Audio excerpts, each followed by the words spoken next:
खबर तफसील से। ख्वाजा बाजार नौहट्टा श्रीनगर में आज दोपहर मिलिटेंटों ने सिक्योरिटी फोर्सेस पर ग्रेनेड हमला कर दिया। पुलिस के मुताबिक मिलिटेंटों ने पुलिस और सीआरपीएफ की मुश्तरका टीम पर ख्वाजा बाजार में ग्रेनेड फेंका, ताहम ये ग्रेनेड एक दुकान के सामने फट गया। इस हमले में कोई जानी नुकसान नहीं हुआ है। धमाके से ताहम 2 दुकानों के शीशे टूट गए। वज़ीर दाखिला अमित शाह ने दिल्ली में जम्मू कश्मीर के हवाले से एक मीटिंग मुनक्किद की। शाह ने जम्मू कश्मीर की सिक्योरिटी सूरत हाल और तरक्याती कामों का जायजा लिया। मीटिंग में एलजी मनोज सिन्हा, एनएसए अजीत डोभाल, फौजी सरबराह एमएम नरवणे के अलावा कई आला ओहदेदारों ने शिरकत की। वज़ारत दाखिला में मुनक्किदा मीटिंग में शाह फोर्सेस के काम की सताइश करते हुए देखे गए। फोर्सेस की काविशों की वजह से अब मिलिटेंसी के वाकयात में कमी आई है। शाह ने दरअंदाजी पर मुकम्मल तौर पर काबू पाने और दहशतगर्दी को खत्म करने के लिए सिक्योरिटी ग्रिड को मजीद मजबूत बनाने की हिदायत दी। वो 2018 में मिलिटेंसी के 417 वाकयात पेश आए थे। 2021 में सिर्फ 229 वाकयात पेश आए हैं। ये रूटीन वर्क है। माननीय गृह मंत्री जी हर महीने 2 महीने में वहाँ के विकास कार्यों की समीक्षा करते हैं और सुरक्षा स्थिति की। तो वही रिव्यू किया उन्होंने कि डेवलपमेंटल वर्क का पेस क्या है, सुरक्षा की स्थिति क्या है और आगे किस दिशा में चलना है। तो बहुत ही संतोषजनक और लाभप्रद मीटिंग रही है। अमरनाथ यात्रा का क्या रहेगा सर? इस सीजन में 2 साल से नहीं हुई है। नहीं, कोविड के कारण यात्रा नहीं हुई थी। अब कोविड काफी नियंत्रण में है। अभी फैसला करेंगे उसको लेकर के। कुपवाड़ा जिले के सिराजपुरा हंदवाड़ा में आज उस वक्त कोहराम मच गया जब इलाके में ये खबर फैल गई कि फिरोजपुर पंजाब में शॉल फेरी करने वाले मुश्ताक अहमद को पुरस्कार तौर पर कत्ल करने की खबर मिली। इलाके में लोगों की एक बड़ी तादाद जमा हो गई। सिराजपुरा इलाके के रहने वाले 36 साला मुश्ताक अहमद मीर की हलाकत पर सख्त तशवीश का इजहार किया गया। लवाकिन और आम लोगों ने पंजाब पुलिस और इंतजामिया को इस मामले में मुकम्मल तहकीकात का मुतालबा किया। लवाकिन ने इस वारदात में मुलविस अफराद को गिरफ्तार करने का मुतालबा किया। लोगों की एक बड़ी तादाद ने इस वाक़े को लेकर एहतजाज किया। मुश्ताक अहमद अपने घर का वाहिद कमाऊ था। उसकी मौत से पूरा कुंबा बेसहारा हो गया है। ये बेदर्दी से कत्ल हुआ है, ये बहुत बड़ा अफसोसनाक वाक़ा है। क्योंकि कश्मीर के लोग जो हैं ये जाते हैं सरमा में, वहाँ पर जो शाल का काम करते हैं, तो शाल का काम करने के लिए ये जो है इन 3 महीनों में ये अपना शाल वगैरह उधार देते हैं वहाँ पर। और आजकल जो है ये उधार के पैसे वापस वसूली के लिए जाते हैं। ये पैसे लेकर तकरीबन 25 से 30 हज़ार रुपये इसके पास था। ये एक शरीफुल नफल लड़का था जो अपनी मेहनत मजदूरी कर रहा था। इसको इन दरिंदों ने अपने घर में लिया है और इसको तशद्दुद किया है। पैसे भी लूट लिए हैं, मोबाइल भी इसका लूट लिया है और इसको बेदर्दी से कत्ल किया है। 4-5 साल से हमें लग रहा है कि कश्मीरी कहीं पर भी महफूज नहीं है, क्योंकि कहीं न कहीं कुछ भी हो रहा है, कुछ भी हो रहा है। ये बेचारा अकेला यहाँ कमाने वाला था। इसकी माँ बूढ़ी है, एक बहन इसकी बिल्कुल हैंडीकैप्ड है, इसके 2 छोटे छोटे बच्चे हैं। हम यही गवर्नमेंट से, एलजी गवर्नमेंट से, डीसी कुपवाड़ा से, डीसी फिरोजपुर से हम गुजारिश करते हैं कि इन दरिंदों को, इन बेसपत दरिंदों को जिन्होंने इसको बेदर्दी से कत्ल किया है, ये रिक्वेस्ट करते हैं कि हमें इंसाफ मिलना चाहिए। ये एक अकेला कमाने वाला था घर में, लेकिन आज इन दरिंदों ने उसको भी छीन लिया, इस घर को बेबस कर दिया, बेसहारा बना दिया। आगे बढ़ेंगे। जम्मू कश्मीर कांग्रेस के सदर जीए मीर ने हदबंदी कमीशन को डिवास्टेटिंग कमीशन करार दिया है। मीर ने कहा कि हदबंदी कमीशन जम्मू कश्मीर के तमाम तबकों और इलाकों की तवक्कात और ख्वाहिशात पर पूरा उतरने में नाकाम हुआ है। उन्होंने कहा कि ऐसा महसूस हो रहा है कि हदबंदी कमीशन बीजेपी के दबाव में काम कर रहा है। इन्होंने हतमी रिपोर्ट बनाने से कबल तमाम तबकों को एतमाद में लेने पर जोर दिया।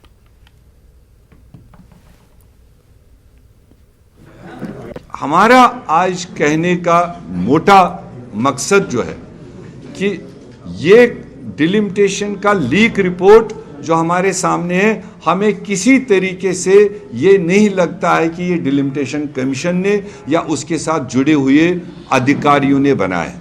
कम से कम वो इतना नहीं करते कि कहाँ मती गावरन और उसको लाकर क्या बफलियाज के साथ जोड़ रहे, जबकि लोकसभा का अभी इनको कोई इख्तियार ही नहीं था। मगर फिर भी जिस तरह से 2 रेंजेस के 2 ज़िले उधर 2 ज़िले इधर लाए, तो ये तो आने वाले, अगर इस तरह से अगर इसमें अमेंडमेंट नहीं हुई, अगर इसमें रीथिंकिंग नहीं हुई, मैं तो यहाँ तक कहूँगा कि अगर इस डिलिमिटेशन कमीशन को ताकत नहीं था, अगर वो बोल नहीं पाए सरकार से, उनको वो चेंज करना चाहिए। ऐसे कोई लोग बिठाने चाहिए जो जम्मू कश्मीर की जोग्राफिया को, जो जम्मू कश्मीर के तूल अर्ज को समझते हैं। पीडीपी के general secretary Ghulam Nabi loan हांजुरा ने हदबंदी कमीशन की ड्राफ्ट रिपोर्ट को सख्त तनकीद का निशाना बनाया। जम्मू में पार्टी हेडक्वार्टर पर हांजुरा ने कहा कि ये रिपोर्ट यूटी के लोगों के लिए मायूसकुन साबित हुई है। उन्होंने कहा कि रिपोर्ट से सिर्फ बीजेपी खुश नजर आ रही है। हांजुरा ने कहा कि कमीशन को तमाम नाराज लोगों के एतराजात का जायजा लेना चाहिए। ऐसी रिपोर्ट के साथ सामने आना चाहिए जिससे तमाम इलाकों के लोग मुतमईन हो जाएं। जम्मू कश्मीर की सारी ये कॉन्स्टिट्यूंसीज हैं, उनको तहस नहस किया गया है। कई कॉन्स्टिट्यूंसीज के नाम ही बदल दिए गए हैं और कई कॉन्स्टिट्यूंसीज को ख़त्म ही कर दिया गया है, उनको बांटा गया है 3 और 4 कॉन्स्टिट्यूंसीज में। और इन्होंने कहा था कि 6 सीटें हम बढ़ाएंगे जम्मू में। शायद लगता था कि जम्मू के लोगों को खुश करने के लिए ये सीटें बढ़ा रहे हैं, लेकिन जब ड्राफ्ट रिपोर्ट आया तो जब देखा गया कि कौन सी सीटें इन्होंने बढ़ा दी, तो जम्मू के लोग भी इससे खुश नहीं हुए, क्योंकि यहाँ पे जहाँ भी उन्होंने कॉन्स्टिट्यूंसी बढ़ाई, ये लगता है कि ये बीजेपी ने सिर्फ अपने अगराज के लिए, अपने मकसद के लिए, अपनी पार्टी को फ़ायदा पहुँचाने के लिए ऐसा किया है। वैसे तो प्राइम मिनिस्टर साहब ने और होम मिनिस्टर साहब ने और यहाँ के जो जितने भी बीजेपी के लीडर्स हैं, उन्होंने यही कहा था कि ये इंडिपेंडेंट कमीशन है, ये खुद फैसला करेंगी कि कौन सी कॉन्स्टिट्यूंसी बढ़ानी है। लेकिन लगता है कि गलबा यहाँ बीजेपी का रहा है और उन्होंने यह जानकर डिलिमिटेशन की है कि उनको कैसे फ़ायदा पहुँचाया जाए। और बाकी जितनी भी पार्टीज़ यहाँ की हैं, चाहे नेशनल पार्टीज़ हैं, चाहे रीजनल पार्टीज़ हैं, वो तो इससे मुतमईन नहीं हैं। जो भटिंडी जम्मू में लोगों के एक ग्रुप ने एहतजाज किया। कर्नाटक में हिजाब पर पाबंदी के खिलाफ ये एहतजाज किया गया। ये एहतजाज नमाज जुमा के बाद किया गया। कर्नाटक हुकूमत के फैसले के खिलाफ एहतजाज दर्ज कराया गया। एहतजाजियों ने व्यू मॉल के करीब शाहरा को बंद करने की कोशिश की, मगर पुलिस ने ऐसा करने से उन्हें रोका। एहतजाजियों ने हिजाब पर पाबंदी से मुतालिक कर्नाटक हुकूमत के हुक्मनामे को वापस न लेने की सूरत में एहतजाज में शिद्दत लाने की धमकी दी।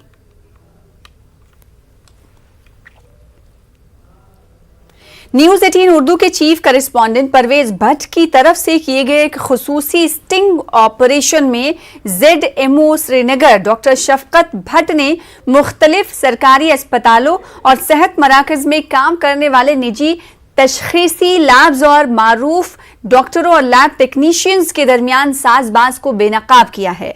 इस फोन स्टिंग गुफ्तगू में ZMO श्रीनगर इस बारे में बात कर रहे हैं कि किस तरह सरकर्दा डॉक्टर अपने तजवीज करदा हर टेस्ट के लिए 20% कमीशन हासिल करते हैं। इन्होंने ये भी कहा कि करोड़ों रुपए के इस घोटाले में सिर्फ एक लैब टेक्नीशियन नहीं बल्कि तमाम लैब टेक्नीशियंस मुलव्वस हैं। इससे कबल न्यूज 18 उर्दू ने UPHC नारवारा के लैब टेक्नीशियन की जानिब से जाली टेस्ट रिपोर्ट्स देने के बारे में एक रिपोर्ट टेलीकास्ट की थी। रिपोर्ट नश्र होने के बाद मुलजिम के खिलाफ कार्रवाई की गई थी।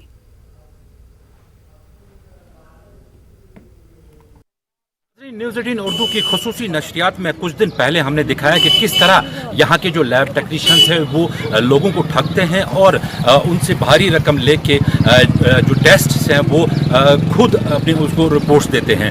आज एक और खुलासा न्यूज 18 उर्दू करने जा रहा है जिसमें ये ऑडियो आप सुनेंगे जो कि ZMO हैं श्रीनगर के डॉक्टर शफकत, जो खुद एतराफ़ इस बात का करते हैं कि न सिर्फ यहाँ के सारे लैब टेक्नीशियंस बल्कि काफ़ी सारे डॉक्टर्स भी जो यहाँ की प्राइवेट डायग्नोस्टिक लैब्स हैं उनके साथ मिले हुए हैं और एक मिली भगत के तहत जो पेशेंट्स हैं यहाँ पे उनको चीट किया जाता है, उनको रिपोर्ट्स दी जाती हैं और डॉक्टर्स का अपना कमीशन है इसमें और जो लैब टेक्नीशियंस हैं उनका अपना कमीशन है। जो है ना परवेज साहब, इसमें मुझे आपसे ना मिलके बात करनी पड़ेगी कि मैं आपको समझाऊंगा कि ये नेक्सस क्या है। It is not fault of our Mudassir only. अच्छा, ये एक नेक्सस है जो ये प्राइवेट लैब वाले हैं ना, हाँ, इन लोगों ने क्या किया काम, इन्होंने सारे जो जितने भी लैब टेक्नीशियन है सबको मतलब मानिए इन रोल पे रखा हुआ है।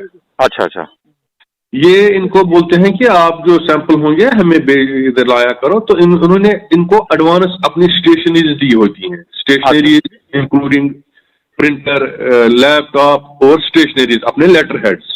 अच्छा अच्छा अच्छा, वंस जब ये वहाँ सैंपल इनको डालते हैं लैब में, फिर ये क्या करते हैं काम, ये ऑनलाइन इनको रिजल्ट भेजते हैं। अच्छा, ऑनलाइन रिजल्ट भेज कर उस बंदे को जब वो रिजल्ट पहुंचता है, उसका वो जो रिपोर्ट आता है वो ब्लैंक होता है। फिर क्या करता है काम, वो उस लैब का, पर्टिकुलर लैब का लेटर हेड निकालता है, वो प्रिंटर में डालता है, उसका प्रिंट आउट उस पर निकालता है और पेशेंट को देता है। अच्छा डॉक्टर साहब, ये सारे लैब टेक्नीशियंस के पास ये इन्होंने दिए होते हैं ये क्या किया है काम, जो ये प्राइवेट वाले लैब डायग्नोस्टिक शोर करते हैं ना, ये सब इन्होंने क्या किया, इन्होंने सारे जितने भी कश्मीर के लैब टेक्नीशियंस है ना, सबको हायर किया हुआ है जी। ये मतलब जो काम करते हैं ना, ये इनको सबको इन्होंने एडवांस स्टेशनरी दी होती है। अच्छा, इनमें पैसे भी देते होंगे फिर इनको लैब टेक्नीशियंस को? हाँ, इनको परसेंटेज होगा ना, मतलब अगर आपने इतने टेस्ट लाए आपको 10% मिलेगा या आपको 15% मिलेगा ये। लेकिन जो ये टेस्ट रिपोर्टिंग होती है ना, वो मेन लैब से ही होती है। अच्छा अच्छा अच्छा, इनको फिर ये ऑनलाइन भेजते हैं, मतलब मोबाइल पे या इसमें भेजते हैं, मेल करते हैं। फिर वो क्या करते हैं, वो देखते हैं, उनके पास जिस लैब का होता है उसका वो उसमें लेटर हेड डाल देते हैं, वो प्रिंट आउट निकाल के पेशेंट को देते हैं। मतलब डॉक्टर साहब ये कह सकते हैं ना कि ये बहुत बड़ा एक नेक्सस है, जो लैब्स हैं यहाँ की, जो मशहूर लैब्स हैं परवेज साहब, आपको क्या लगता है ये लोग ऐसे ही, मतलब ये इतने बड़े लोग बन गए ये जो प्राइवेट लैब वाले हैं? वरना इतने जो टेस्ट होते हैं इसमें कितना मार्जिन होता है? ये इसी तरह इन्होंने सारे जो बेचारे, माने ये एक लैब टेक्नीशियन है, इसकी 8,000 तनख्वाह है, ऐसे कितने लोगों को इन्होंने मतलब इन्वॉल्व किया होगा? अच्छा अच्छा, कुछ अंदाजा है कितना कमीशन इनको मिलता है एक टेस्ट के लिए? एक टेस्ट के लिए मुझे लगता है 10% मिलता होगा इनको। अगर 500 किसी टेस्ट में चार्ज हो गए, इनको 50 रुपया मिलता होगा। अच्छा अच्छा अच्छा अच्छा, उससे ज्यादा तो नहीं मिलता है, क्योंकि 10% 12% इससे ज्यादा लैब वाले देते नहीं है। हाँ, इन्होंने रखा होता है डॉक्टर के लिए भी ये 20% या 15%, ये वही देते होंगे। लैब टेक्नीशियन बेचारे को 10% देते होंगे। 1000 में से इसको मुझे लगता है 100 रुपया मिलता होगा। अच्छा अच्छा, लेकिन इसको ये स्टेशनरी वगैरह सारे लैब वाले देते हैं, ये लेटर हेड वगैरह सारा? अदरवाइज ये कैसे पॉसिबल है कि मैं IDPL का टेस्ट कराऊंगा उसी के प्रिंट आउट पे फिर मैं घर में? ये इन्होंने ही इनके साथ, मतलब पहले से ही इनके साथ टाई अप किया होता है कि भाई ये आपका हमारा स्टेशनरी एक बुक है, तो आप जब टेस्ट करोगे ये हम आपको ऑनलाइन भेजेंगे, इसको घर में प्रिंट आउट वहीं से दे देना। उसके लिए इनका मतलब इनके हिसाब से पेशेंट का टाइम भी बचता है और जल्दी हो जाता है इनके हिसाब से। अब ये प्राइवेट डायग्नोस्टिक सेंटर है, इन पे तो हमारा कंट्रोल है नहीं। जी जी, ये तो मतलब माफिया एक है, मतलब तो जो लैब टेक्नीशियंस हैं वो तो आपके कंट्रोल में है, उनके खिलाफ तो आप कार्रवाई कर सकते हैं थोड़ी बहुत? बिल्कुल बिल्कुल। लैब टेक्नीशियन की एक गलती ये है कि उसको चाहिए था कि सैंपल निकाल के इसको हस्बैंड को बोलना, भाई ये लो सैंपल और जाओ जहां कराना है कराओ। एग्जैक्टली। अब उसने पता क्या किया है, उसको जो इस पेशेंट के साथ हमारी एक FMPSW थी, उसने कहा भाई इसका टूटा हुआ है और इसकी प्रेगनेंसी है आफ्टर 6 years, प्रीशियस प्रेगनेंसी है। अब ये कहां दर बदर फिरेगी उधर इधर। अब आप करो काम, मेहरबानी करके मेरी खातिर ये 2 टेस्ट इसको करके लाओ। अच्छा अच्छा, और एक ही प्रिक निकालना है इसको, क्योंकि और भी टेस्ट करने थे जो हमारे उधर नरवारा लैब में अवेलेबल थे, और ये कुछ 2 ऐसे टेस्ट थे ये वहां अवेलेबल नहीं थे, ये स्पेसिफिक टेस्ट थे। तो उसके लिए इन्होंने कहा इससे कि भाई अब आप ही ले जाओ इस सैंपल। वो बेचारा आ गया, मतलब उस लिहाज में। अच्छा, अब अगर उसने पैसे भी ज्यादा लिए होते मैं बोलता नहीं उसने पैसे चार्ज किए हैं। बाजार में अगर यही बंदा खुद यही टेस्ट कराने जाता उसी लैब से, इसको 750 रुपए देने थे। चलिए डॉक्टर साहब, मैं तफसीलन इसमें और बात करूंगा आपके साथ। फिलहाल शुक्रिया आपको, फिलहाल उसको अटैच कर दिया गया है। अरे हाँ, उसको हमने अटैच कर दिया है और उसको मतलब मानिए मैंने उसको, वो पुलिस में बोलते हैं ना वो लाइन हाजिर करना। अच्छा अच्छा अच्छा, उसको मैंने अपने आप से फिलहाल लाइन हाजिर कर दिया, काम वाम से बर्खास्त अपने सामने रखा हुआ है। हमने यहाँ डायरेक्टर हेल्थ से भी राब्ता करने की कोशिश की, ताहम उनका फ़ोन जो है वो लगातार नॉट रीचेबल आ रहा था। जो PRO हैं डायरेक्टर हेल्थ के, उनका ये कहना था कि कार्रवाई इस मामले में ज़रूर होगी। ताहम अभी तक अगर हम देखें तो अभी तक जो मुदस्सिर है, जो मेन एक्यूज्ड इस केस में था, उसको अभी तक सिर्फ अटैच किया गया है, और जो फर्दर कार्रवाई है उसके खिलाफ जो तहकीकात हो रही है उसके खिलाफ वो अभी तक जारी है। लेकिन नाजरीन, इसमें देखना ज़रूर ये होगा कि एक बहुत बड़ा नेक्सस है, ये करोड़ों रुपयों का घोटाला है ये, जिसमें जो डायग्नोस्टिक सेंटर्स है यहाँ पे वो भी मुलव्वस हैं, जो डॉक्टर्स है यहाँ पे वो भी मुलव्वस हैं, और जो लैब टेक्नीशियंस जिनको अक्सर आप यहाँ PHCs पे या UPSCs पे या छोटी छोटी डिस्पेंसरीज पे देखते हैं, उनका भी इसमें कमीशन होता है और वो भी उसमें मुलव्वस पाए जा रहे हैं। अब देखना ये होगा कि जो LG एडमिनिस्ट्रेशन है वो इस हवाले से क्या कदम उठाती है और क्या इस जो स्कैंडल एक ये सामने उभर के आया है, क्या इसमें कोई कार्रवाई होती है या चुप्पी साधी रहेगी। जहांगीर अजीज के साथ परवेज भट्ट, न्यूज़ 18 और दूसरे नगर। फिलहाल इसी के साथ रुकेंगे छोटे से ब्रेक के लिए, कुछ और खबरों के साथ जल्द लौटेंगे। लद्दाख को जम्मू कश्मीर से जोड़ने वाली वाहिद सड़क 434 किलोमीटर तवील श्रीनगर लेह हाईवे पर बर्फ साफ करने का ऑपरेशन जोरों पर चल रहा है। उम्मीद है कि हफ्ते के अंदर इसे खोल दिया जाएगा। हाईवे को इस साल 3 जनवरी को शदीद बर्फबारी के बाद बंद कर दिया गया था। जोजिला पास में इस साल शदीद बर्फबारी हुई है, जिसमें तकरीबन 17 फीट तक बर्फ पड़ी। इसके बाद कई मकामात पर बर्फानी तूदे खिसकने के वाकयात पेश आए। बॉर्डर रोड ऑर्गेनाइजेशन ने बर्फ हटाने के लिए इंसानी और मशीनी ताकत का बड़े पैमाने पर इस्तेमाल किया। हुकाम के मुताबिक अब तक 20 किलोमीटर सड़क जो बर्फ के नीचे छुपी हुई थी साफ कर दिया गया है। सोनमर्ग से बाकी 4 से 5 किलोमीटर का हिस्सा अभी साफ होना बाकी है। वक्त से पहले चाहिए, लेकिन ऊपर वाले के हाथ में है, सब खुदा के हाथ में। अगर बर्फ गिरा तो फिर नामुमकिन है, तो कोशिश हमारा यही है कि पहले खोलने का। दूसरा देख रहा है कि जो पीछे ये अवेयरनेस जो आ रहा है, ये तो काफी 2 दिन से इसमें लगा हुआ है। आज उम्मीद है ये हम खत्म करने का है। आप देख ही रहा है कि बर्फ भी कितना है, तो आज हम कोशिश कर रहे हैं कि आज हम इंशाल्लाह खत्म। बांदीपुरा गुरैज सड़क को खोलने का मुतालबा तूल पकड़ता जा रहा है। कंजलवन इलाके में लोगों ने नमाज जुमा के बाद जमा होकर दिसंबर से बंद पड़ी बांदीपुरा गुरैज सड़क को दोबारा खोलने का मुतालबा किया। बख्तूर ब्लॉक के BDC चेयरमैन मुख्तार अहमद लोन, दावर गुरैज के सरपंच अब्दुर्रहमान मीर और दूसरे पंचायती मेंबरान ने भी जिला इंतजामिया बांदीपुरा से मुतालबा किया कि बांदीपुरा गुरैज सड़क को जल्द खोला जाए।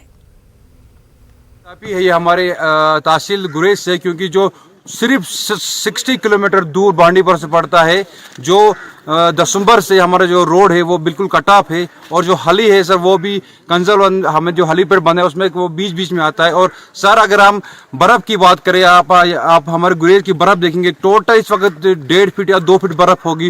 रोड जो दावर टू कंजल जो बिल्कुल खुला है, लेकिन जो मेन रोड हमें जो बांडीपुरा है, गवर्नमेंट से आप अपील करो कि खासकर DC साहब से, हम DC साहब का बहुत शुक्रगुजार है जिसने हमें हर सहूलियत से मदद दे दिया है। इस वक्त हमारे HM साहब से भी हमने गुजारिश किया था रोड के बारे में। यही अपील है हमारी कि हमें रोड खोलना चाहिए, क्योंकि इधर खाने पीने के लिए और मौसम भी आने वाला है, क्योंकि इधर हमें 6 महीने अब तक 6 महीने हो गए बंद रोड का। इस वजह से यही अपील करते खासकर हम DC साहब को, हमारा जो रोड है वो जल्दी जल्दी ओपन होना चाहिए। ऐसे भी लोग हैं जिनको गुरेज से बांडीपुरा पहुंचना बेहद जरूरी है, जैसे कि कुछ कैंडिडेट्स जिनको SSB यानी कि Jammu and Kashmir service selection board में 6 मार्च को रिटन टेस्ट है। कैंडिडेट्स ज्यादा होने के कारण हली में जाना नामुमकिन है, इसलिए मैं DC बांडीपुरा और SDM गुरेज से गुजारिश करता हूं कि बांडीपुरा गुरेज रोड का काम जल्द शुरू करवाया जाए। बांडीपुरा के सरहदी इलाके तुलैल में सबसे आखिरी बस्ती उब्दुलन के लोगों ने इलाके में एक खातून की मौत के बाद गुरेज इंतजामिया के खिलाफ एहतजाज किया। लोगों ने इल्जाम लगाया कि गुज्जरान तक सड़क से बर्फ हटाई गई है, उनके इलाके तक जाने वाली सड़क आज भी बंद है। लोगों ने इल्जाम लगाया कि सड़क बंद होने की वजह से वो 7 बच्चों की मां को बीमार पड़ने के बाद सेहत मरकज नहीं पहुंचा सके, बाद में उसकी मौत वाक़ हो गई। उधर गुरेज इंतजामिया का कहना है कि लोग जिस सड़क को खोलने का मुतालबा कर रहे हैं वो एक लिंक रोड है। सड़क तंग होने की वजह से उस पर मशीन के जरिए बर्फ हटाना मुमकिन नहीं। उस दिन रोड खुल जाता, शायद ये हमारी बहन बच भी सकती थी। अगर नहीं भी बचती, तमाम वारिसीन हो या उसका शौहर या उसके बच्चे हैं, शायद दिल में ये तमन्ना लेकर नहीं रहते कि उनको अचानक मर गई, शायद दवा के लिए मर गई। मगर यहाँ की जो भी एडमिनिस्ट्रेशन है, जब भी हमें कोई मुश्किलात सामने आता है तो हमें सिर्फ डराने और धमकाने के सिवा और कोई बात नहीं होती।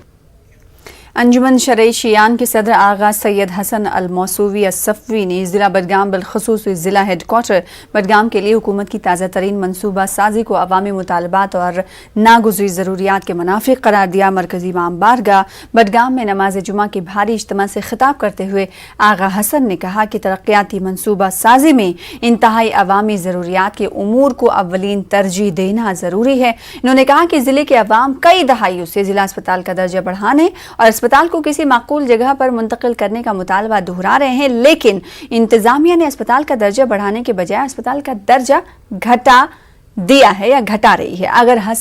आगा हसन ने कहा कि हुमहामा बडगाम रोड को सिरे से ही नजरअंदाज करके एक गैर अहम सड़क को बढ़ाने और तामीर करने का ऐलान किया गया है। सड़क को सिरे से ही नजरअंदाज करके एक ऐसी सड़क जो किसी अहमियत और अबूर मरूर की हामिल नहीं है, इसी सड़क को बढ़ाने और तामीर करने का ऐलान किया गया। जिला के अवाम इस ऐलान पर ताज्जुब का इजहार कर रहे हैं। गवर्नर इंतजामिया से सवाल किया जा सकता है, आखिर एक इंतहाई अहम सड़क हुमामा बडगाम रोड को नजरअंदाज करके एक गैर मारूफ सड़क को बढ़ाने से जिला बडगाम के अवाम को कौन सी राहत मिल सकती है। कुपवाड़ा जिले के यूनिस हंदवाड़ा में सरकारी स्कूल की एक मजदूर पेशा बाप की बेटी रुखसाना मजीद ने 12वीं जमात के हालिया इम्तहानात में कश्मीर में 7वीं पोजीशन हासिल करके स्कूल के साथ साथ अपने इलाके का नाम रोशन किया है। रुखसाना डॉक्टर बनने का ख्वाब देख रही हैं। गुर्बत के बावजूद रुखसाना ने सख्त मेहनत के साथ तालीम में अच्छा मुजाहरा किया। स्कूल के प्रिंसिपल और मकामी सरपंच भी इनकी कारकर्दगी की सदाइश कर रहे हैं। रुखसाना घर पर ही नीट इम्तिहान की तैयारी कर रही हैं। अगर इस होनहार लड़की को कोचिंग सेंटर में तालीम हासिल करने का मौका फराहम हुआ तो इसके लिए बेहतर हो सकता है, लेकिन गुर्बत उसकी तालीम में रुकावट बन रही है। अगर साहिब सरवत अफराद मदद करें तो ये लड़की तालीम के मैदान में आगे बढ़कर अपने ख्वाबों को शर्मिंदा ताबीर कर सकती है। यही अपील है कि अगर मेरा कोई मदद करते, अगर मेरी आपके चैनल के ज़रिए मेरी थोड़ी मदद सी हो जाती तो मैं किसी बड़े से कोचिंग सेंटरों में जाती और अपने वालिदैन का ख्वाब पूरा करती। सिर्फ वो फार्मर है। आज हमारे घर में आते थे मुबारक के लिए, मतलब वो आज भी जाते हैं मजदूरी के लिए। आज दिन भी जब हमारा रिजल्ट आया उस दिन भी वो मजदूरी करने के लिए गए थे। उनके पास कोई ज़रिया, मेरे पास कोई ज़रिया ही नहीं है उसके अलावा मतलब पढ़ने का। रात को मैं उतना नहीं पढ़ती थी, मैं दिन में ही ज़्यादा पढ़ती थी क्योंकि लाइट्स की वजह से हमारे घर में इतनी लाइट्स नहीं थे जो मैं रात के वक्त जलाती। इसलिए मैंने जो स्टडीज़ की है वो मैंने दिन में ही ज़्यादा की है। इस बच्ची ने 9th पोजीशन हासिल की पूरे कश्मीर डिवीज़न में, तो ये तो हमारे लिए फ़ख्र की बात है कि एक बच्ची इतना अच्छा कारकर्दगी दिखा रही है बोर्ड एग्ज़ाम में। तो इसके लिए हम कुछ न करेंगे तो ये तो हो नहीं सकता। तो जितना हमसे मुमकिन होगा उतना तो हम हेल्प ज़रूर करेंगे। तो इसने यहाँ पे टॉप किया तो हम इसके माँ बाप को मुबारकबाद देते हैं और हमारी तरफ से जितना भी हो सकेगा हम इसकी मदद करेंगे। हमारे डिस्ट्रिक्ट एडमिनिस्ट्रेशन से भी हम रिक्वेस्ट करेंगे कि ये एक पुअर ख़ानदान से है तो इसकी आप भरपूर मदद कीजिए। जिला इंतजामिया कुपवाड़ा ने 12वीं जमात के नताइज में नुमायां कारकर्दगी का मुजाहरा करने वाले तलबा के एजाज़ में एक तकरीब मुनक्किद की। तकरीब मेंसी Kupwara additional deputy commissioner DDC member Rajwar Suleman Mir, chief education अफसर के अलावा मुख्तलिफ हायर सेकेंडरी स्कूलों के प्रिंसिपल्स ने शिरकत की। 50 होनहार तलबा को इनामात और असनाद से नवाजा गया। डिविजनल सतह पर टॉप पोजीशंस हासिल करने वाले 9 तलबा को 5-5 हज़ार जबकि दिगर तलबा को 2-2 हज़ार रुपए दिए गए। तो मेरा ये भी एक मकसद था आज को आपको अप्रिशिएट करने का कि एक ये चिंगारी जो है आज से ही आपके अंदर और आप हमारे नौजवानों में है। नौजवान जितने भी ऑफिसर आ रहे हैं दे आर ऑनेस्ट, डेडिकेटेड। कौम में तब्दीली आ रही है, लोगों को समझ आ रही है कि भाई हर एक रिलीजन का एक ही मकसद है। क्या मकसद है? कि वो अच्छाई की तरफ बढ़ें और अच्छाई को अचीव करें। डीसी अनंतनाग डॉक्टर पीयूष सिंगला ने कहा है कि जिला अनंतनाग में 10वीं जमात में 0% नताज हासिल करने वाले तीनों सरकारी स्कूलों के खिलाफ कार्रवाई की गई है। सारे तदरीसी अमले को मुअत्तल कर दिया गया है। डीसी ने जिले के 12वीं और 10वीं बोर्ड इम्तहानात में अच्छी कारकर्दगी दिखाने वाले तालिब इल्मों की इज्जत अफजाई के सिलसिले में मुनक्किदा एक तकरीब के मौके पर इन बातों का इजहार किया। तालिब इल्मों को असनाद और कैश अवार्ड से नवाजा गया। सीईओ अनंतनाग मोहम्मद शरीफ व दीगर मौजूद रहे। मैं यही कहूँगी कि हमें बहुत अच्छा लगा, हम बहुत मोटिवेटेड रहे यहाँ। उन्होंने अपने एक्सपीरियंस भी शेयर की, डिस्ट्रिक्ट एडमिनिस्ट्रेशन ने, डिस्ट्रिक्ट कमिश्नर ने, तो हमें बहुत अच्छा लगा यहाँ आके। जी ये अच्छा रहता है क्योंकि जो स्पेशल डिसेबल्ड बच्चे उनको भी बुलाया गया था। ऐसे मोटिवेटेड रहते हैं, एक एनकरेजमेंट मिलती है, पेरेंट्स भी खुश होते हैं। इवन हमारे स्कूल जहाँ से हमने पढ़ा होता है वो भी बहुत ज़्यादा खुश होते हैं। ये चीज़ें होनी चाहिए। हाँ, मशहूर आलमदीन मुफक्किर खतीब और इदारे शाह हमदान के मेंबर इंजीनियर नज़ीर अहमद पामपुरी आज कलील अलालत के बाद इंतकाल कर गए। मरहूम को उनके आबाई इलाके वाक़े कदलाबल पामपुर में नम आँखों के साथ सुपुर्द लहद किया गया। मरहूम की नमाज जनाजा में वादी कश्मीर के मुख्तलिफ इलाकों से आए काफ़ी तादाद में लोगों ने शिरकत की। कई उलमा, दानिश्वर और मुफ्ती भी नमाज जनाजा में शामिल हुए। मरहूम नज़ीर अहमद पामपुरी पेशे से एक इंजीनियर थे, लेकिन वो एक बेहतरीन मुसन्निफ, दीनी स्कॉलर होने के साथ साथ एक दरीफ़ुन्नफ्स इंसान थे। इन्होंने अपनी पूरी ज़िंदगी दीन इस्लाम की खिदमत में वक्फ की। मरहूम ने 40 से ज़्यादा नात व मनाजात की किताबें तसनीफ की हैं। उनके इंतकाल पर दीनी और समाजी तंजीमों के अलावा आम लोगों ने अफसोस का इजहार किया है। कश्मीर में इस वक्त मशहूर है खासकर इसकी मनकबतें और इसकी नातखानी, और अचानक इनका हमारे यहाँ से निकल जाना हमारे लिए बहुत बड़ा लॉस है। एक कमर टूट गई है एक किस्म की अहले सुन्नत वल जमात की, खासकर शाह हमदान मेमोरियल ट्रस्ट की।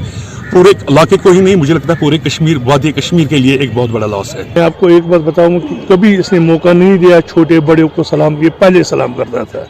ये इसकी सबसे बड़ी आदत थी और इसके पास कोई किबर नहीं था। बड़े तरीके से बात करता था बच्चों के साथ, बड़ों के साथ, लेडीज़ के साथ। ये काफ़ी नुकसान है हमारे आवाम के लिए। इसका दूसरा मिलना नज़ीर अहमद का बहुत मुश्किल है, ये मैं आपको उस वसूख से कहता हूँ। खबरें जारी रहेंगी, रुकेंगे एक और ब्रेक के लिए। ब्रेक के बाद एक बार फिर से आपका इस्तकबाल करते हैं। नेशनल कॉन्फ्रेंस के सीनियर लीडर और मेंढर इलाके के साबिक MLA जावेद राना ने हदबंदी कमीशन की मुसव्वदा रिपोर्ट पर तनकीद की। उन्होंने कहा कि पुंछ और राजौरी अजला को अनंतनाग लोकसभा सीट के साथ जोड़ने से माशरे में तकसीम पैदा होगी और उन्होंने आवाम पर जोर दिया कि वो मुत्तहिद होकर कमीशन की ड्राफ्ट रिपोर्ट के खिलाफ लड़ें। वो जम्मू में न्यूज़ 18 के रिपोर्टर कोमल सिंह से बात कर रहे थे। इस तरह की जो चर्चाएं चल रही है, डिलिमिटेशन कमीशन की अभी फाइनल रिपोर्ट भी नहीं आई है, क्या कहेंगे आप? ये क्योंकि पहले भी बीजेपी जब बरसर के इक़्तिदार आई थी देश में, अटल बिहारी वाजपेयी साहब के टाइम में, और जनरल मुशर्रफ आए थे, डिक्शन प्लान की बात की थी उन्होंने। डिक्शन प्लान की इम्प्लीमेंटेशन के लिए जनरल मुशर्रफ जोर दे रहे थे। अल्लाह अल्लाह करके वो बात तो टली उस वक्त, लेकिन अब जो राजौरी पुंछ को अनंतनाग के साथ लगाया है, जो सेकुलर वैल्यूज़ थी जम्मू कश्मीर की, जो नेशनल कॉन्फ्रेंस हिंदू मुस्लिम सिख इत्तेहाद की बात करती थी, उसको काफ़ी जक लगी है। और आज जो प्लानिंग चल रही है, मुझे लगता है कि इसके लिए जम्मू कश्मीर के तमाम लोगों को एक एकजुट होना पड़ेगा। और ये अगर कोई ऐसी प्लानिंग है गवर्नमेंट के जहन में और जो लोग इस वक्त बरसर इक़्तिदार हैं उसकी प्लानिंग को नाकाम करने के लिए हम इंशाअल्लाह ताला सब लोग मिलकर निकलेंगे और ये किसी भी सूरत में हम इसको कामयाब नहीं होने देंगे। सर, सरकार नहीं है, अभी लोग भी चाहते हैं जल्द से जल्द इलेक्शन हो। सर, लोग भी चाहते हैं क्योंकि इलेक्शन होना बहुत ज़रूरी है, सरकार अपनी हो, यहाँ की असम्बली बहाल हो, यहाँ का स्टेट का जो रिवाइवल है वो स्टेटस मिले। और क्योंकि जितनी भी सरकार ने कोशिश की है 35 से 370 को तोड़ने के बाद, और ये डिलिमिटेशन का जो वबाल जो नया सामने आया है, तमाम कोशिश सरकार की जो है उसमें सरकार का फेलियर रहा है। तो हमारा ये मानना है कि जब तक यहाँ की एक पॉपुलर सरकार नहीं होगी, एक लोगों की चुनी हुई सरकार नहीं होगी, हुकूमत नहीं होगी, यहाँ की अपनी असेंबली नहीं होगी, यहाँ की अपनी कैबिनेट नहीं होगी, यहाँ का अपना चीफ मिनिस्टर नहीं होगा, एमएलएज नहीं होंगे, तब तक कोई भी डेवलपमेंट जो है स्टेट की नामुमकिन है और लोग जो हैं वो परेशानी में मुब्तला है और लोगों के मसाइल, लोगों की परेशानियाँ दूर नहीं हो रही हैं। तो लिहाजा मुमकिन उसी वक्त हो पाएगा जब यहाँ अपनी लोगों की सरकार चुनी हुई हो। कांग्रेस के सीनियर लीडर सलमान निजामी ने कहा कि हदबंदी कमीशन की अबूरी रिपोर्ट जम्मू कश्मीर में लोगों की अक्सरियत और सियासी जमातों के लिए काबिल कबूल नहीं है। उन्होंने इल्जाम लगाया कि हदबंदी कमीशन की पूरी मश्क बीजेपी के दबाव में की जा रही है। उन्होंने एक कमीशन का मुतालबा किया कि वो तमाम स्टेक होल्डर्स और तमाम तबकों के लोगों से बात करे और फिर ड्राफ्ट रिपोर्ट को हतमी शक्ल दे। देखिए, ये मजाक है जम्मू कश्मीर की आवाम के साथ। जिस तरीके से आर्टिकल 370 के बाद जो है जम्मू कश्मीर में फैसले लिए गए, पहले हमारी नौकरियां छीनी गई, स्टेट छीनी गई, रोज़गार छीना गया, आज जम्मू कश्मीर के लोग जो हैं उदास हैं। और जिस तरीके से डिलिमिटेशन प्रोसेस किया गया, हम उसको कैटेगोरिकली अपोज करते हैं, क्योंकि आप देखिए अनंतनाग को आपने पूंछ के साथ जोड़ दिया, तो 6 महीने मुगल रोड जो है बंद रहता है। कैसे एक गरीब आदमी अनंतनाग से उठकर पूंछ जाएगा एक विधायक से मिलने, या पूंछ का गरीब आदमी जो है अनंतनाग जाएगा, उसको तो पैराशूट में जाना पड़ेगा। और बाकी कॉन्स्टिट्यूंसीज, जम्मू कश्मीर एक पहाड़ी इलाका है, हर रीजन में आप देखिए, चाहे चिनाब वैली, पीर पंचाल हो, गांदरबल हो, तो कैसे वहाँ का आदमी 4 पहाड़ क्रॉस करके एक एमएलए से मिलने जाएगा।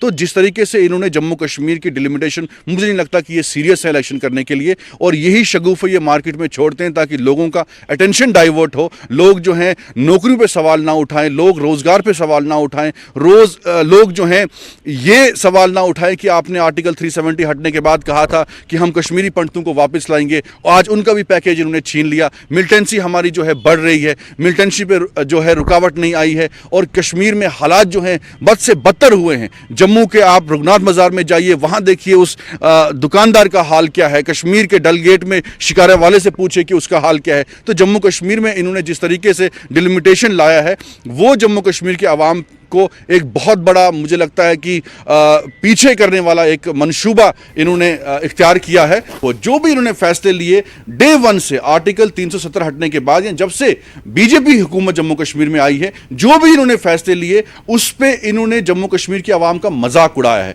और उनको तकलीफ देने का काम किया है। लालपुरा कुंजर में महकमे खुराक व उमूर सार्फिन की जानिब से सरकारी राशन घाट को निजी राशन घाटों के साथ जम करने को लेकर लालपुरा के लोगों ने एहतजाज किया। लोगों का कहना है कि 1990 से यहाँ ये सरकारी राशन घाट कायम है। लोगों ने इल्जाम लगाया कि सिर्फ लालपुरा के लोगों के साथ ही ज्यादती हो रही है। लोगों ने अपील की कि सरकारी राशन घाट को अपनी जगह पर कायम रखा जाए। घाट था फेयर प्राइस शॉप लालपुरा ए में है, मालूम नहीं किस कोर्ट से ऑर्डर निकला है कि इसको जम किया जाएगा उन प्राइवेट फेयर प्राइस शॉपों के साथ। हमारा मुतालबा यह है कि ये सरकारी घाट जो है ये हमें यही रहना चाहिए। सिर्फ हमारे ही राशन डिपो पर पहले उन्हें हमें यही बंद करना है। अगर ऑर्डर है उसका, आज तक तो आपको वर्बली भेज रहे हैं चावल, आज तक आप वर्बली बोल रहे हैं आटा। हमारी डिमांड ये है, हम गरीब आवाम है यहाँ, हमें ये राशन कार्ड यहाँ ही रहना चाहे। वो बेसिकली सरकारी राशन कार्ड जो है वो इंटरनल एडजस्टमेंट था जी। वहाँ ऑलरेडी फेयर प्राइस शॉप है, वो फेयर प्राइस शॉप जो 3 है उनके साथ मर्ज हो जाएगा। ये गवर्नमेंट पॉलिसी है, इसमें कोई इशू नहीं है। वो गवर्नमेंट स्टोर की बात नहीं है। बेसिकली गवर्नमेंट जो पॉलिसी है उसमें 80 से 90% अब जो स्टोर्स हैं वो एफपी शॉप बनेंगे, फेयर प्राइस शॉप बनेंगे। उसी पॉलिसी का एक हिस्सा है, ये भी उसी में हो जाएगा, ये मर्ज हो जाएगा उन 3 के साथ। अभी इसमें गवर्नमेंट का ऑर्डर भी आया है जी, हाई कोर्ट की डायरेक्शन भी है और ऑर्डर भी आया है, इसलिए वो मर्ज हो जाएगा। अच्छा, वो ये भी कह रहे हैं कि आबादी बहुत बड़ी है, क्योंकि अब उनको दूर भी जाना पड़ता है। वहाँ पे ऑलरेडी 3 स्टोर हैं। अच्छा। गवर्नमेंट पॉलिसी के अंदर 2.5 किलोमीटर के अंदर 1 स्टोर हो सकता है, वहाँ ऑलरेडी 3 है। शानगस इलाके के संजपरा से आए लोगों के एक वफ्द ने एहतजाज किया। इजाफी बिजली बिलों के खिलाफ डीसी ऑफिस अहाते में एहतजाजी मुजाहरा किया गया। मुजाहरीन ने इल्जाम आयद किया कि बिजली कटौती और कम इस्तेमाल के बावजूद मुतल्लिका महकमा उन्हें इजाफी बिल इजरा कर रहा है। लोगों का कहना है कि वो गुज्जर बकरवाल तबके से ताल्लुक रखते हैं, वो कलील वक्त के लिए अपने कोठों में रहते हैं, लेकिन उन्हें पूरे साल की बिजली बिल अदा करनी पड़ती है। एहतजाजियों ने इंसाफ फराहम करने की अपील की है। गुज्जर बकरवाल लोग पहले ही कोठों में रह के बिल्कुल आराम के साथ ये अपनी जिंदगी बसर करते थे। हम हाथ जोड़ते हैं, हम ऐसे करेंगे। हमारे पास एक 100 रुपए की आमदन नहीं है। हमारे गांव में कोई मुलाजिम नहीं है, हमारे गांव में कोई इतनी फैसिलिटी नहीं है, तो हम ये इतना पैसा नहीं भरते। हम इंसाफ मांगते हैं गवर्नमेंट से। अगर इंसाफ नहीं होगे तो हम मजबूर होंगे, हम रोडों पे आएंगे, हम हाईवे को ब्लॉक करेंगे, हम कुछ भी कर सकते हैं इसके लिए जब तक हमारे पोल। गुजरा बडगाम में इंतजामिया ने PMGSY स्कीम के तहत गुजरा डलवान रोड तामीर किया, लेकिन रोड पर माकूल प्लानिंग के तहत काम नहीं किया गया। ये रोड मैग्डमाइज्ड है, लेकिन मुनासिब प्लानिंग के फकदान की वजह से इस रोड पर हर वक्त हादसा पेश आने का खतरा लाहक है। इंतजामिया ने ये रोड पहाड़ों पर बनाया, लेकिन इसे साइड वॉल्स के बगैर ही छोड़ दिया गया। इसकी वजह से कई मकामात पर जमीन खिसकने का खतरा है। लोगों का कहना है कि सड़क पर कई मकामात पर साइड वॉल्स बनाने की जरूरत है। इन्होंने इंतजामिया पर लापरवाही का इल्जाम लगाया है। हम चीफ इंजीनियर, मैं खुद गया हूँ चीफ इंजीनियर के पास 10 बार गए हैं, एग्जीक्यूटिव इंजीनियर के पास गए हैं 10 बार गए। उन्होंने बोला कि हम देखेंगे रोड की क्या हालत है, लेकिन आज तक वो कभी यहाँ पे नहीं आए। ये तो सिर्फ पैसे खर्च कर रहे हैं, देते हैं इन कॉन्ट्रैक्टर्स के पास जाते हैं, वो बोलते हैं कि हमारा तो जो इन्होंने हमें तखमीना दिया वो तो ख़त्म हो गया। अतन खतरा बोड़ बार एक्सीडेंट गसन, खुदा दिन तम नश नजात, मगर ताहम अपील करान कि तुम करियो काम, मेहरबानी कर दियो तुम सो सेफ्टी युत ना अत कंस हुंद जान जाय गछ। गई बार बार हुकामन आला हुकामन हंदन गई, मगर सोन दाद आव बोजन तत कहें जान कहें। Government primary health centre Khanmoh Srinagar में अमले की कमी की वजह से इलाके के मरीजों को इलाज के लिए श्रीनगर के अस्पतालों का रुख करना पड़ता है। लोगों ने बताया कि तिब्बी मरकज में 20 मुलाजिम तैनात थे, ताहम कोविड के दौरान इस मरकज से 10 मुलाजिमीन का तबादला किया गया, लेकिन अभी तक उन्हें वापस नहीं लाया गया, जिसकी वजह से इलाके के मरीजों को मामूली टेस्ट करने के लिए श्रीनगर जाना पड़ता है। इन्होंने अस्पताल में पूरे अमले को तैनात करने की मांग की है। जो टेक्नीशियन था, इन्होंने कोविड के बहाने उनको यहाँ से कहीं ट्रांसफ़र किया है। बीमार आता है यहाँ, चाहे दिन को आएगा चाहे रात को आएगा, ECG के लिए ECG नहीं होता है, अल्ट्रासोनोग्राफी नहीं होता है, एक्सरे नहीं होता है। यहाँ 19 जो मतलब वर्कर काम कर रहे हैं, मुलाजिम काम कर रहे हैं, 19 में से यहाँ 10 लोग प्रेजेंट होते हैं, बाकी लोगों को यहाँ से उन्होंने ट्रांसफ़र किया है। यहाँ जो पब्लिक वेलफेयर है, जिन्होंने डोनेट किए हैं ये मशीनरी यहाँ एक्सरे ये गए हैं डायरेक्टर साहब के पास, लेकिन आज तक इस पर किसी ने अमल नहीं की। बर्फ से भरे मैदानों की खूबसूरती को दिखाने और इसकी मुहिम जोई की सलाहियतों को बरकरार लाने के लिए 3 रोज़ा स्नो कार्निवल भदरवा के जाई मेडू में आज से शुरू हुआ। सयाहत के शोबे की बहाली में मदद के लिए 3 रोज़ा कार्निवल का इनेकाद भदरवा में मौजूद फौज की राष्ट्रीय राइफल्स यूनिट की तरफ से किया जा रहा है। इसका इफ्तिताह डोडा के जिला तरक्याती काउंसिल के चेयरमैन ने किया। Snow skiing, sledging, snow trekking, hot air balloon, horse riding का इनेकाद किया गया। फेस्टिवल यहाँ हो रहा है, स्कीइंग वगैरह जो भी ऑर्गेनाइज आर्मी की तरफ से हुआ है और एडमिनिस्ट्रेशन की तरफ से हुआ है, मतलब ये एक चीज़ बहुत ज़रूरी थी, क्योंकि इतने सालों के मतलब लॉकडाउन रहा, फिर बाकी चीज़ें रही, इस टाइम के बाद यहाँ पे ऐसा मिला होना एक बड़ी अपॉर्चुनिटी फिर से साबित हो रही है। विंटर टूरिज्म भी यहाँ बूस्ट होगा और मुझे लगता है कि जैसे इस वक्त भी बहुत से लोग पार्टिसिपेट कर रहे हैं, हम भी यहाँ यही चीज़ देखने के लिए आए कि भाई कितना उल्लास और कितना जोश जो है इन सभी लोगों में, छोटे छोटे बच्चे यहाँ पे स्कूल से आए हुए हैं, तो एक चीज़ ये पॉजिटिव वाइब्स ही डेफिनेटली देती हैं। इनफैक्ट भदरवा में काफ़ी स्कोप है टूरिज्म का, जिसको एक्सप्लोर नहीं किया गया है, जिसके बारे में ज़्यादा बात नहीं हुई है, जिसके बारे में लोग जानते नहीं हैं, और ये एक अच्छा इनिशिएटिव है जिससे लोग जानेंगे कि भदरवा में भी आ सकते हैं, यहाँ पे भी एक ट्रैवल डेस्टिनेशन के तौर पर इसको ले सकते हैं, और अच्छा है कि लोग यहाँ आए, इंजॉय करें। और आज का जो इवेंट है वो सच में हमारे बच्चे हैं और हम सब बड़े भी काफ़ी इंजॉय कर रहे हैं। और इसका सबसे ज़्यादा फायदा मैं सोचता हूँ कि होगा टूरिज्म को बढ़ावा देने में, बिकॉज भदरवा बहुत यूनिक डेस्टिनेशन है जिसमें बहुत ज्यादा टूरिस्ट स्पॉट्स अवेलेबल हैं। इनको थोड़ा प्रोजेक्शन करने की जरूरत है, यहाँ पे एक्टिविटीज करने की जरूरत है, जो मैं उम्मीद करता हूँ इस इवेंट के साथ शुरू होगी। इतना अच्छा पोटेंशियल है यहाँ पे, हर चीज़ की अवेलेबिलिटी हो सकती है आने वाले दिनों में, और हमारी कोशिश रहेगी पूरी एडमिनिस्ट्रेशन की, भदरवा डेवलपमेंट अथॉरिटी की। आज मैं मुबारकबाद दूंगा सभी stakeholders, Bhaderwah development authority, district administration, आपकी भदरवा की administration, Jawahar institute of monitor, और मोस्ट इंपॉर्टेंटली जो हमारे 4RR ने यहाँ पे कोऑपरेशन दिया है, पूरी तरीके से ऑर्गेनाइज किया है, मैं सभी को मुबारकबाद दूँ। वादी कश्मीर से ताल्लुक रखने वाले मारूफ आरजे उमर निसार को national UNICEF and radio for child award मिला है। इंडिया फाइट्स कोविड मुहिम के तहत जानकारी और बेदारी पैदा करने के लिए उमर को यह अवार्ड मिला है। इस मुहिम में मुल्क भर के रेडियो स्टेशंस ने हिस्सा लिया था। कोविड गाइडलाइंस की पासदारी करते हुए तकसीम अवार्ड की तकरीब वर्चुअल तरीके से मुनक्किद हुई। जल जीवन मिशन हर घर जल से मुतालिक यूनिसेफ कॉन्फ्रेंस में भी हिस्सा उमर ने लिया। उमर ने इस अवार्ड को अपने रेडियो स्टेशन रेडियो राब्ता 90.8 FM की टीम के नाम किया है। उनका कहना है कि इससे इन्हें मजीद बेहतर करने की तहरीक मिली है। मिली थी by UNICEF for the radio jockeys of India, जिन्होंने काम किया फॉर जी covid appropriate behaviour, child rights and of course India fights covid में काम किया, क्योंकि मिस इन्फॉर्मेशन काफ़ी आ रही थी कंट्री में, इनफैक्ट ऑल ओवर वर्ल्ड जब ये पेंडेमिक था। और मुझे लगता है कि हम दो पेंडेमिक फाइट कर रहे थे, एक तो of course covid and second pandemic was the miss information. हम रेडियो जॉकीज ने इन्फॉर्मेशन कलेक्ट करने के बाद एक्सपर्ट्स को लिया एंड काफ़ी सारे कैंपेन्स में पार्ट लिया, जिनमें से इंडिया फाइट्स कोविड था, अपना अभी बैक टू स्कूल है, और ये जो कैंपेन्स थे इनमें से अच्छा काम करने के बाद ही ये मौका मिला और ये अवार्ड मिला। एंड मुझे लगता है कि ये हम सब के लिए, मेरे स्टेशन के लिए, मेरे कोलीग्स के लिए and of course Jammu and Kashmir के लिए फ़ख्र की बात है कि ये अवार्ड मुझे मिला फ्रॉम यूनिसेफ।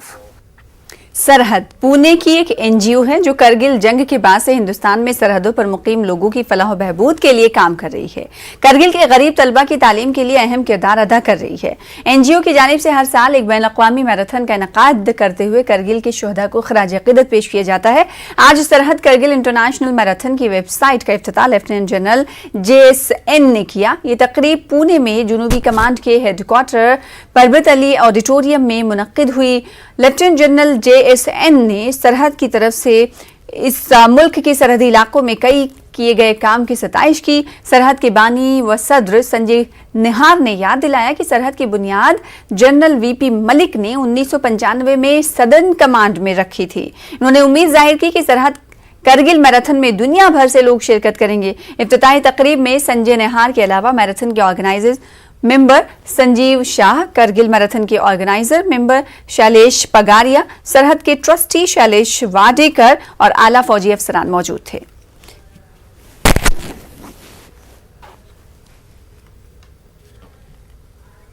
LHDC करगिल की चेयरमैन और CEC आगा सैयद अब्बास रिजवी ने आज लेह में LG cup ice hockey championship के लिए करगिल के आइस हॉकी टीमों को झंडी दिखाकर रवाना किया। District youth services and sports officer Kargil के अलावा दिगर ओहदेदार और कोच मौजूद थे। इस टीम में 44 लड़कियां और 60 लड़के शामिल थे। 3 रोजा चैंपियनशिप का आगाज 19 फरवरी से होगा। LHDC करगिल के चेयरमैन और CEC आगा सैयद अब्बास रिजवी ने EC tourism engineer Phunsukh Tashi और UT इंतजामिया के जिले अफसरान करगिल के एग्जीक्यूटिव काउंसिल के साथ ताई सोरो ब्लॉक के मुख्तलिफ स्कूलों में मौसम सरमा के ट्यूशन मराकज का मुआयना किया। इन्होंने government middle school Jeling, government middle school Putikche, government high school Kirgi और government higher secondary school Panikhar का दौरा किया। रिजवी ने तदरीसी अमले और तलबा को हिदायत दी कि वो जारी करदा कोविड SOPs पर अमल करें। वहीं महकमे यूथ सर्विसेज एंड स्पोर्ट्स के प्रिंसिपल सेक्रेटरी आलोक कुमार का कहना है कि जम्मू कश्मीर में अब आउटस्टैंडिंग स्पोर्ट्स खिलाड़ियों को सरकारी नौकरी दी जाएगी। इन्होंने कहा कि हर साल गेजेटेड में 5 और नॉन गेजेटेड में 25 नौकरियां खिलाड़ियों को दी जाएंगी। कुमार ने कहा कि जो बैनुल-अक़वामी टूर्नामेंट्स में हिस्सा लेंगे उन्हें भी सरकारी नौकरी फराहम की जाएगी। लोगों ने एक SO नोटिफाई किया है जिसमें आउटस्टैंडिंग स्पोर्ट्स पर्सन्स को नौकरी देने की बात है, गेजेटेड और नॉन गेजेटेड। 5 गेजेटेड कैटेगरी में और 25 नॉन गेजेटेड कैटेगरी में हर साल ये नौकरियां दी जाएंगी। इसमें प्रोविज़न ये रखा गया है कि जो इंटरनेशनल टूर्नामेंट्स में पार्टिसिपेट करेंगे उनको भी नौकरी की व्यवस्था की गई है।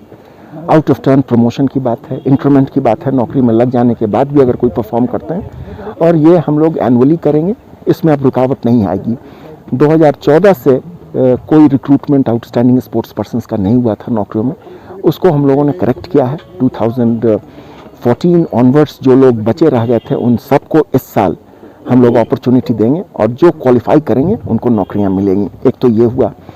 दूसरा, हम लोगों ने स्पोर्ट्स पॉलिसी फॉर 2022 जो 10 साल का विजन डॉक्यूमेंट है उसको भी नोटिफाई किया।